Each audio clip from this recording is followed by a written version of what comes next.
Have you ever wondered what truly happens at the precise moment when a person takes their last breath? Is death a terrifying end, a black void of nothingness, or is it a beautiful, conscious transition into a world beyond what our senses can perceive? What if I told you that one of the greatest spiritual masters of modern times, Paramahansa Yogananda, the yogi who introduced millions to the wisdom of the East through his iconic autobiography of a yogi, revealed profound, detailed insights about the exact moment of death, what happens to your consciousness, and where your soul goes next. Insights that resonate with ancient scriptures like the Bhagavad Gita, the Upanishads, and even hidden verses in the Bible, and insights that might just change the way you think about life, death, and the soul forever. In today's video, we're going to journey together through Yogananda's revelations about the final moments of earthly life, the unseen forces that appear, the separation of soul from body, the realms that lie beyond, and the fate of the soul as determined by karma, desire, and one's spiritual evolution. We'll weave together wisdom from Yogananda's own words, the Bhagavad Gita, the Tibetan Book of the Dead, and other sacred texts, to give you a clear, soul-stirring vision of death, not as something to fear, but as one of the most beautiful and sacred transitions in the universe. So, whether you've lost a loved one and wonder where they are, or you simply feel a deep curiosity about the mysteries that await beyond this fleeting life, stay with me till the end of this video. Because what you're about to hear, as taught by Yogananda, could help you transcend the fear of death, and forever alter the way you live your life. Before we can understand what happens at the time of death, we must first ask, what is it that dies, and what remains? According to Paramahansa Yogananda, the answer lies in understanding the true nature of our being. Yogananda taught that we are not the body, and we are not the mind. These are instruments, tools we use to express ourselves in this world. The body is like a garment the soul wears temporarily, and the mind is like a lens through which we experience thought and perception. But our true identity is far more subtle, far more powerful. It is the soul, a spark of the divine, eternal and unchanging, untouched by disease, pain, or even death. In Autobiography of a Yogi, Yogananda says, "Man is a soul, and has a body." This statement is more than poetic, it is the essence of his spiritual teachings. The body changes. We are children, then adults, and then old, yet the sense of I am remains unchanged. That constant presence, that inner witness who has watched every phase of your life without aging, without fading, that is your soul. And that soul is never born, nor does it ever die. So then, what is death? In simple terms, death is the soul's release from the physical body. Just as we take off a worn-out coat at the end of the day, the soul discards the physical body when it is no longer useful. Yogananda explained that death is not the annihilation of consciousness, but a shift, a change in the vehicle through which consciousness expresses itself. The soul simply transitions from the physical world to the astral world, the realm of subtle energy. But why do we fear death if it's just a transition? Yogananda said that our fear arises from attachment and ignorance. We are so deeply identified with the body that we forget our soul nature. We think, I am this face, this body, this personality. But when we strip away the body and ego, the soul shines as pure awareness, beyond birth, beyond decay. Death only feels painful when we cling to what is impermanent. In truth, the soul rejoices at being freed from its cage. In his talks and writings, Yogananda often used the analogy of sleep. He said that death is like a long sleep in which the soul withdraws from the senses and the body, just as we do every night. In sleep, we are unaware of the body, yet we exist. In dreams, we inhabit a different reality. Death, he said, is similar, but instead of waking up in the same body, the soul awakens in a different realm altogether. In fact, Yogananda considered death to be a spiritual opportunity, an invitation to return to our original, divine nature.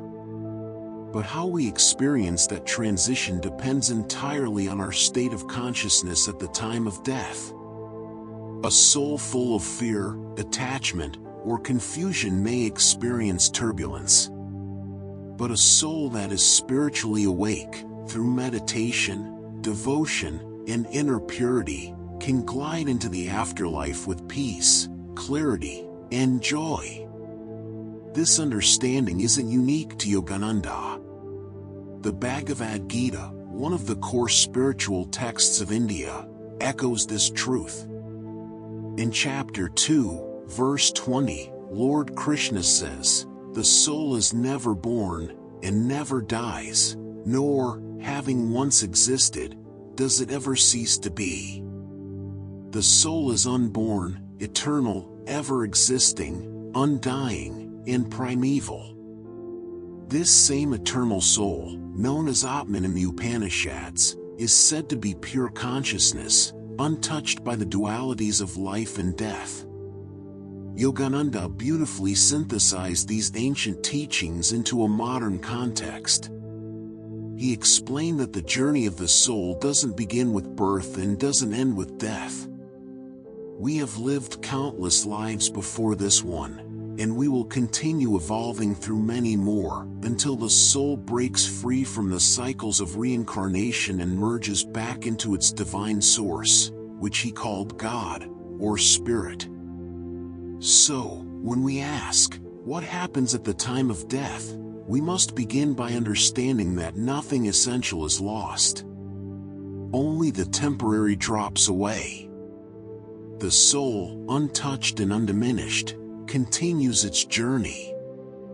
Death is not the extinguishing of the light, but the turning off of the lamp because the dawn has come. And that dawn is the return to our original, infinite self.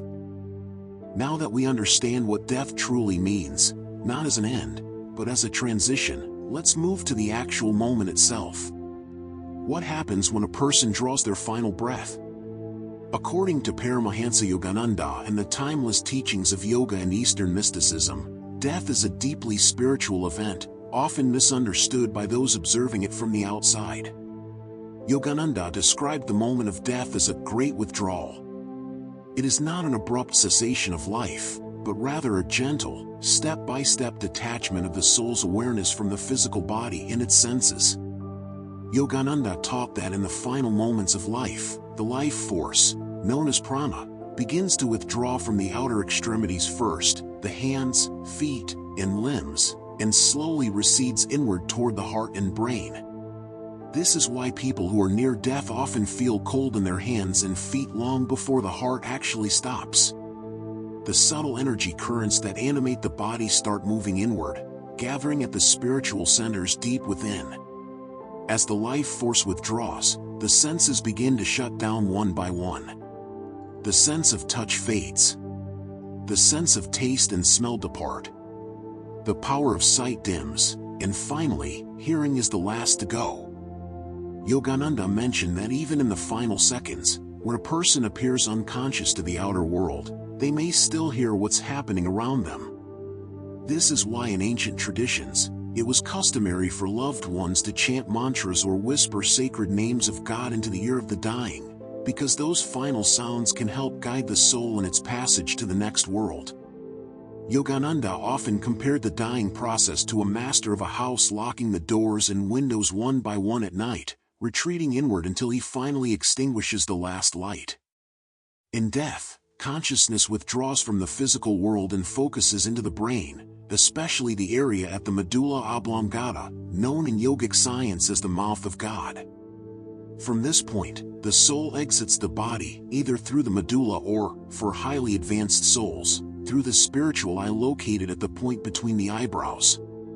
This subtle exit point determines the experiences that follow.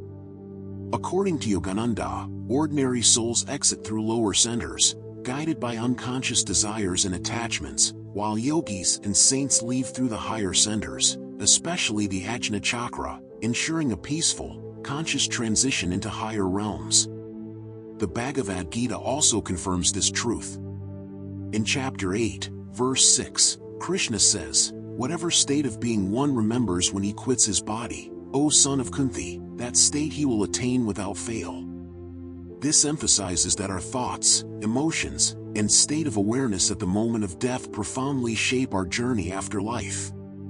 Thus, Yogananda urged his followers to live with spiritual awareness and to meditate daily, so that when the moment of death arrives, the soul is already attuned to higher vibrations, effortlessly drawn toward the light, rather than bound by earthly attachments.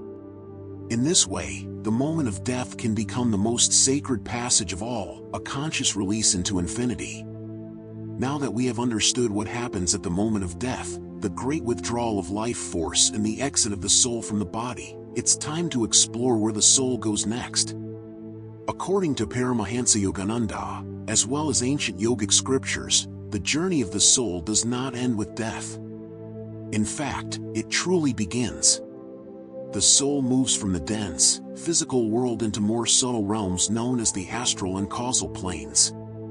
Yogananda taught that creation is made up of three layers: the physical, the astral, and the causal. The physical world is what we experience through our senses, the world of matter, form, and duality. Beyond this lies the astral world, a luminous realm of energy and light, where souls reside after death. Here, the environment is shaped not by physical laws but by thought, emotion, and karma. In his writings and lectures, Yogananda described the astral world as unimaginably beautiful, filled with radiant colors, exquisite music, and landscapes that reflect the purity or attachments of the soul that enters it.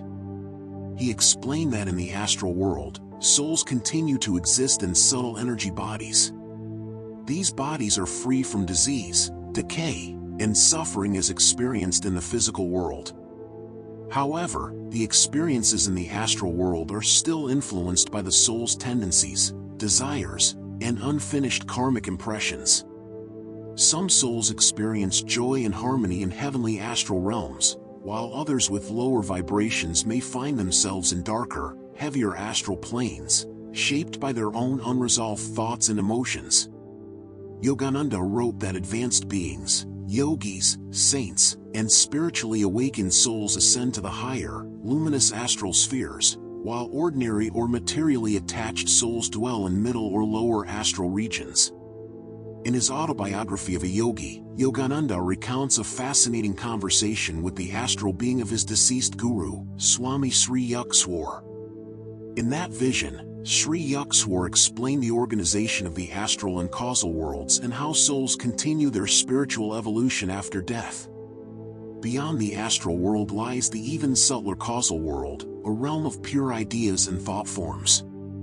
Yogananda taught that this is where the soul's most refined essence exists, free of both gross physical matter and even the subtle astral body. In the causal world, there are no sensory experiences as we know them. It is a realm of pure bliss, wisdom, and cosmic awareness. Souls who reach this state exist as individualized sparks of divine consciousness, with only the subtlest traces of identity remaining. According to yogic wisdom, most souls reincarnate multiple times, moving between the physical and astral worlds, driven by the law of karma, until, through spiritual practice and realization, they purify their tendencies and ascend to the causal plane. From there, with grace and inner liberation, the soul eventually merges with the infinite, ending the cycle of birth and death forever. Yogananda's teachings remind us that death is not a tragedy but a doorway to a far greater, subtler existence. the soul's journey continues, shaped by its consciousness, karma, and desires, until it awakens fully to its eternal nature. The astral and causal worlds are not myths, he insisted, but real realms waiting for each of us beyond this earthly existence. Now that we've journeyed through the astral and causal worlds, it's important to understand what determines where a soul goes after death. Why does one soul rise to blissful realms while another remains bound to earthly attachments or darker astral planes? According to Paramahansa Yogananda and the ancient scriptures of India, this is governed by two powerful forces, karma and desire. Let's begin with karma. The word karma in Sanskrit means action, but in yogic philosophy, it represents the universal law of cause and effect. Every thought we think, every word we speak, every action we take, even the subtlest emotions we nurture, leave an impression upon the soul. These impressions, known as samskaras, create a chain of consequences that determine our circumstances not only in this life but also in the afterlife and in future incarnations. Yogananda often emphasized that karma is not a punishment, nor is it a reward. It is simply the natural unfolding of energy that we ourselves have set into motion. Like ripples on the surface of a pond, our past deeds continue to affect us until their energy is spent. In the moment of death, the accumulated karma from countless past lives acts as a force that propels the soul into a corresponding realm. Souls burdened by negative karma, unresolved emotions, hatred, greed, or attachments to lower pleasures may be drawn to denser, heavier astral regions where their consciousness vibrates in harmony with those lower energies.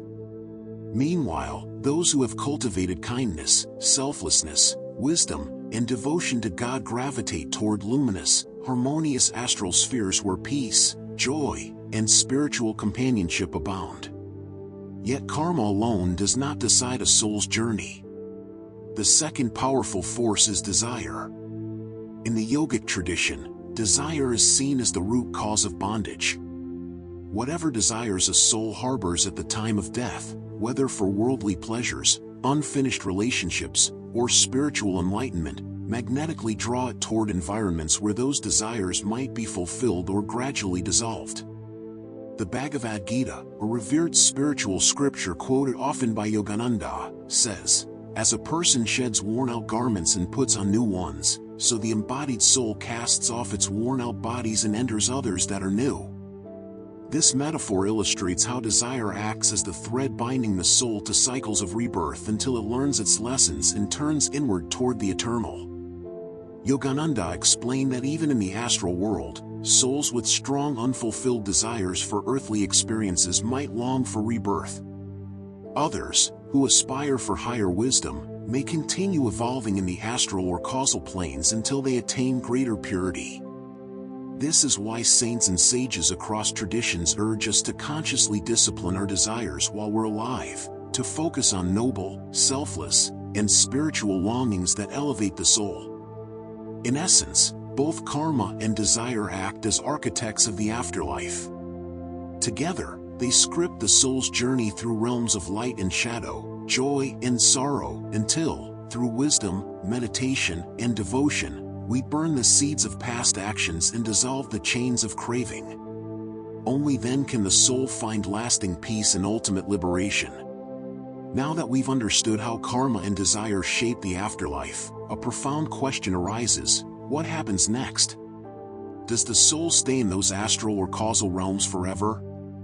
Or does it eventually return to this earthly plane, again and again? According to Paramahansa Yogananda and the timeless wisdom of the yogic tradition, the soul after death stands at a crossroads, guided by its accumulated karma and its deepest, most persistent desires. From there, it either moves toward rebirth or progresses on the path to ultimate liberation. Yogananda often reminded his disciples that most souls, after spending a certain period in the astral world, which could be a few years, decades, or even centuries in our earthly time, feel an irresistible pull back to physical existence. Why? Because of lingering, unfinished desires. A soul that longs for human love, material pleasures, unfulfilled ambitions, or personal recognition is magnetically drawn to the physical realm, where it can attempt to satisfy these cravings. The astral world, though beautiful, cannot fulfill gross material desires, and so the soul seeks a new body, a new setting, and new relationships to experience those karmic imprints. This is where the law of karma comes into play once more. The quality of the soul's actions in past lives determines the circumstances into which it will be reborn, its family, nation, environment, and even its physical and mental traits. Yogananda explained that nothing happens by chance in a soul's rebirth. Each life is meticulously woven by the invisible hands of karma, perfectly tailored to provide the experiences the soul needs for its growth, learning, and eventual liberation. However, not all souls immediately seek rebirth. Yogananda spoke of highly evolved souls, yogis, and saints who remain in the higher astral or causal worlds, continuing their spiritual progress in luminous realms. These souls may even choose to reincarnate consciously, not because of desire or compulsion, but out of compassion, to serve humanity and guide others on the spiritual path. In the Indian tradition, such beings are known as bodhisattvas or avatars, souls who have transcended personal karma but return for the upliftment of others.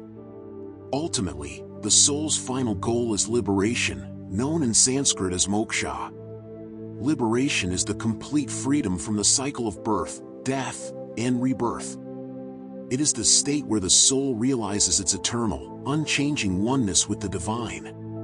In this state, Yogananda said, the individual soul merges into the infinite ocean of spirit, experiencing unbroken bliss, wisdom, and boundless love. Through the practice of meditation, selfless service, devotion, and detachment from worldly desires, a soul gradually dissolves its karmic bonds. Yogananda taught that liberation is not attained by mere belief but through disciplined effort, inner purification, and divine grace. When the final threads of karma and desire are burned away, the soul is freed forever from the need to reincarnate. It rests in eternal union with God, beyond all worlds, forms, and limitations. This ultimate destination, Yogananda insisted, is the birthright of every being, no matter how many lifetimes it may take. The soul's journey, though long and often arduous, is destined to end in supreme liberation. Now that we've traversed the mysteries of death, karma, and the afterlife, an essential question remains: how can we, in our present life, prepare for this inevitable transition? How can we ensure that when death arrives, it becomes not a terror, but a doorway to peace, light, and ultimately, liberation? Paramahansa Yogananda offered profound guidance on this, drawn from the ancient yogic scriptures and his own inner realizations. Yogananda emphasized that the key to a graceful, conscious passing lies in how we live each day. Death, he taught, does not come suddenly in isolation. It is the grand culmination of the life we've been building moment by moment through our thoughts, actions, and intentions. The consciousness we cultivate during life is the consciousness we carry into death. The Bhagavad Gita, which Yogananda frequently quoted, declares, "Whatever state of being one remembers at the time of death, to that state one inevitably attains." This means that if a person's mind is filled with worldly attachments, anxieties, or regrets in their final moments, the soul will be drawn to environments reflecting those vibrations. Conversely, if one's last thoughts are of God, peace, love, or one's higher self, the soul ascends to corresponding luminous realms. To prepare for this, Yogananda advised cultivating a disciplined daily spiritual practice, or sadhana. This includes meditation, which he considered the most direct method for acquainting the soul with its eternal, deathless nature. Through deep meditation, one experiences a state beyond body, breath, and thought, tasting the bliss of the immortal self even while alive. Yogananda's own techniques, such as Kriya Yoga, are designed to accelerate this realization. Along with meditation, Yogananda urged students to develop right living, practicing kindness, forgiveness, humility, and service to others. By harmonizing our relationships and resolving inner conflicts, we lighten our karmic burden, reducing the forces that bind the soul to restless cycles of rebirth. Detachment was another cornerstone of his teaching. Yogananda often said, "Live in this world like a guest in a hotel. Enjoy the temporary comforts of life, but know they're not yours to possess forever." By releasing our tight grip on possessions, achievements, and even personal identities, we weaken the chains of desire that pull the soul back to material existence. Another essential preparation is cultivating devotion, a loving, intimate relationship with God or the higher self. Yogananda described this as the most powerful force for inner transformation. He encouraged devotees to mentally repeat God's name, pray from the heart, and offer every act and emotion to the divine. This creates a magnetic link between the soul and spirit that, at the moment of death, can lift the soul to higher planes. Finally, Yogananda recommended facing the idea of death consciously, not with fear, but with wisdom. He advised contemplating the impermanence of the body and the eternity of the soul. By frequently reflecting on death as a natural transition, one can meet it as a friend, not a foe. In essence, Yogananda's path teaches that preparing for death is not a morbid exercise but a way of enriching life, awakening to the eternal, joyous reality that lies beyond the temporary play of forms.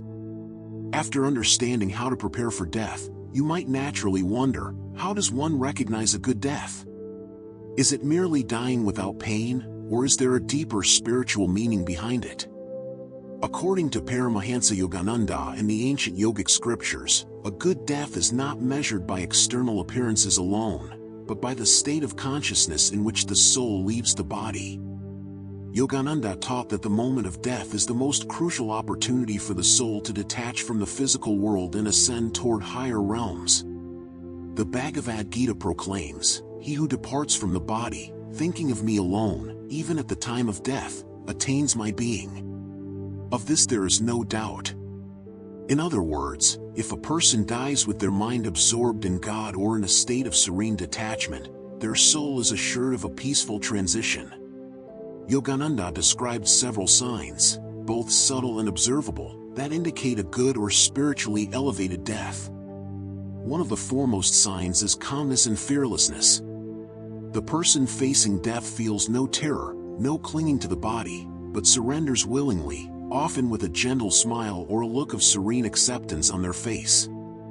Their breath may slow peacefully, without struggle, and their final words or thoughts may express gratitude, love, or a remembrance of God. In the yogic tradition, it is believed that advanced souls leave the body through the spiritual eye, the point between the eyebrows, also called the Ajna chakra. This center is considered the doorway to higher dimensions.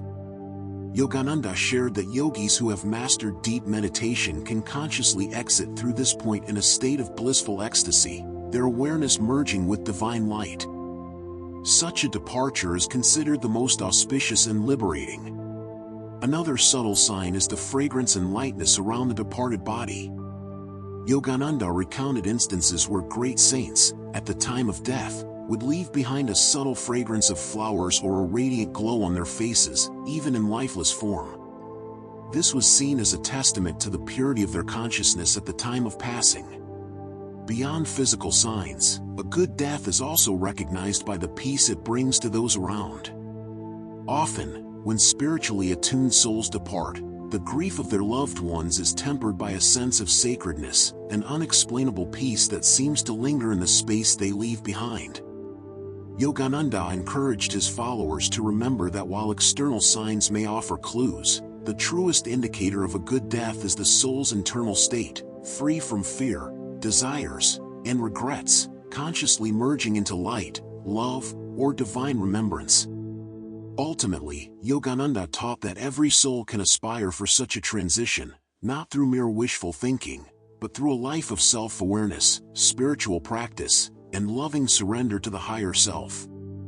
For when the soul departs with peace, devotion, and conscious awareness, it steps beyond death's shadow into the everlasting dawn. As we come to the close of this profound exploration into death and the afterlife through the wisdom of Paramahansa Yogananda, it's important to pause and reflect on the deeper message behind it all.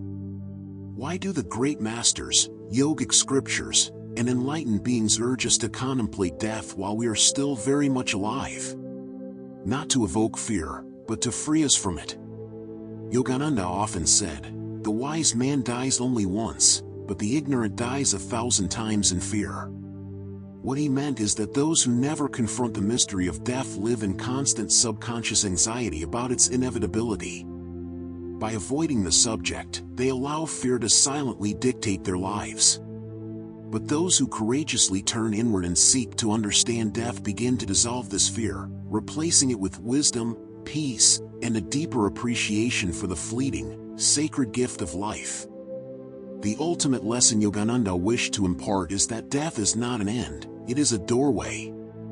A passage not to darkness or nothingness, but to higher realms of existence. Every death is a return, a homecoming for the soul, a shedding of the heavy, temporary garment of the body. The yogic masters teach that what lies beyond this physical life is not to be dreaded, but to be anticipated with a heart full of curiosity and trust in the divine. However, this perspective is not merely a philosophy to remember on one's deathbed. It is a call to live differently, now. To awaken each morning not with dread of life's impermanence, but with reverence for its preciousness. To treat each moment, each encounter, and each breath as a temporary, sacred offering. To release petty conflicts, unnecessary attachments, and the endless chase for external validations, because none of these accompany us when we pass. Yogananda's teachings remind us that the quality of our death is shaped by the quality of our life. A life lived in inner awareness, compassion, and devotion naturally culminates in a peaceful, conscious passing. And for those who tread the path of meditation and self-realization, death becomes less an unknown event and more a conscious transition, a dissolving into the light one has already glimpsed in deep meditation. He often urged his disciples to meditate on their immortality, to realize now, while in the body, that they are not this flesh and bone, but eternal, unchangeable consciousness. This awareness, once established, follows the soul beyond the veil of death, carrying it safely to realms of peace and freedom. And so, dear listener, as we conclude this sacred inquiry, perhaps the most valuable takeaway is this: death is not the opposite of life, but an intimate part of it. By befriending the mystery of death, we become truly alive, fearless, compassionate, and connected to the deeper currents of existence. As Yogananda beautifully declared, you are walking on the earth as a guest, but your true home is in the infinite spirit. Let us live remembering that, and when the time comes, may we pass like a sigh into eternity, with peace in our hearts, love on our lips, and light in our souls.